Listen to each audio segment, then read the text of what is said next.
What is going on, everybody? Car Guy V8 here once again, and today I'm going to be talking about the pros and cons of owning a 1992 to 1996 OBS or Aero Nose Ford truck.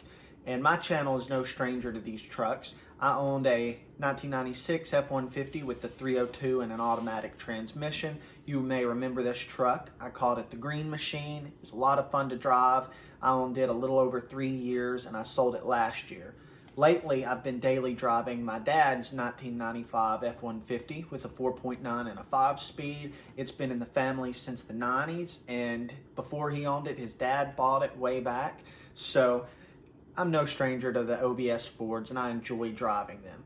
My typical style is regular cab short bed trucks. If you're familiar with the channel, you'll know that. All right, so let's jump right in and start talking about the pros of owning one of these trucks.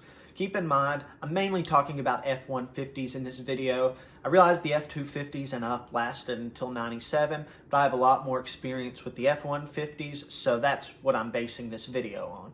So the first pro is these are arguably the best looking Ford truck from the 80 to 2023 models. The Aero Noses, in my opinion, beat every other model hands down. The Bull Nose is a close second, but I think the front end redesign and the better interior mixed with only having fuel injection makes the 92 to 96 more appealing in my opinion. It is a very good looking truck. 97 with the 97 F-150s in my opinion was a huge downgrade. Another pro of owning an OBS Ford is the reliability of the engines. Now the F-150 was offered with a 4.9 liter inline 6, the classic 302 V8, and also a 351 Windsor V8. All of these were very reliable, especially the 4.9 liter inline 6. That thing is a tank. If I recall correctly, in 1993, maybe it was 1994, the 302 trucks received mass airflow sensors, and I think it was 95 and up had mass airflows with the 351 Windsor. What that means is the computer will not reject camshaft mods and other mods quite as much as the old speed density setups. So for you guys that like modifying your trucks, the mass airflow trucks are definitely preferred. I will also mention that there are more engine options if you opt for an F-250 or larger truck. There's my favorite, the 460 Ford V8, and there's also the diesel engine, which I forget the displacement. I don't study diesels. I'm more of a gasoline guy myself. But let's move on to the next pro. These trucks are easy to work on, and so are their engines. Even if you've never worked on a vehicle before, there's so many YouTube videos out there. Go and pick up a repair manual. They're pretty cheap. You'd be surprised at how much you can learn and how quickly you can learn it. You don't have to spend hundreds or thousands of dollars at a repair shop if you have one of these trucks. Most everything on it is simple enough that you can do it in your garage or in your backyard.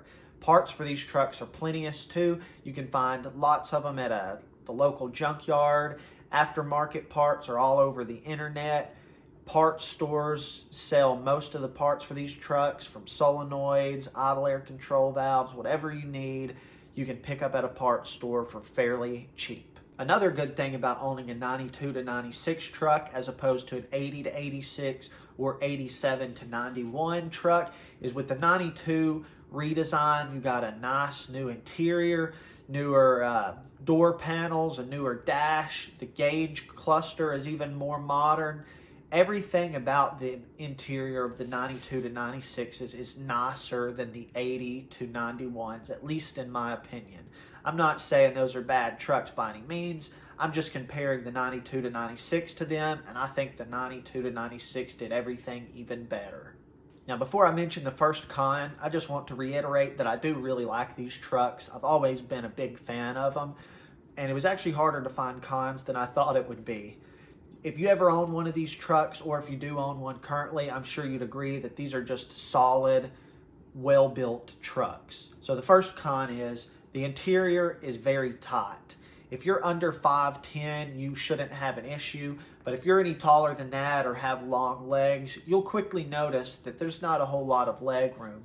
There's considerably less than the old body style Chevy trucks, and even less than, and those had even less than the second gen Dodge rims. I've owned all three of these trucks, so I know from experience the OBS Ford is the tightest.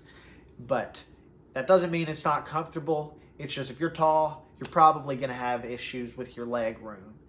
There is a common problem with the front bumpers sagging on these F-150s. Luckily, this 95 does not have this issue. My old 96 had the issue a little bit, but I have seen some where the bumper sags a ton. Also, the headlights are very difficult to change out. As you know, older vehicles commonly start leaking around the headlight sills, so water will get in there and maybe bust bulbs. Well, if you do need to change out your headlight, you'll notice it's not as simple as just popping off a couple of bolts or something like you would on an older Ford or even a Chevrolet truck. It's not quite that simple. It actually takes a good amount of work to get these headlights off. It's also worth mentioning that the trim bezel that goes around the gauge cluster is a cheap plastic material. It's prone to crack and it breaks quite easily. This 95 F-150 and also my old Green Machine truck both had cracked bezels.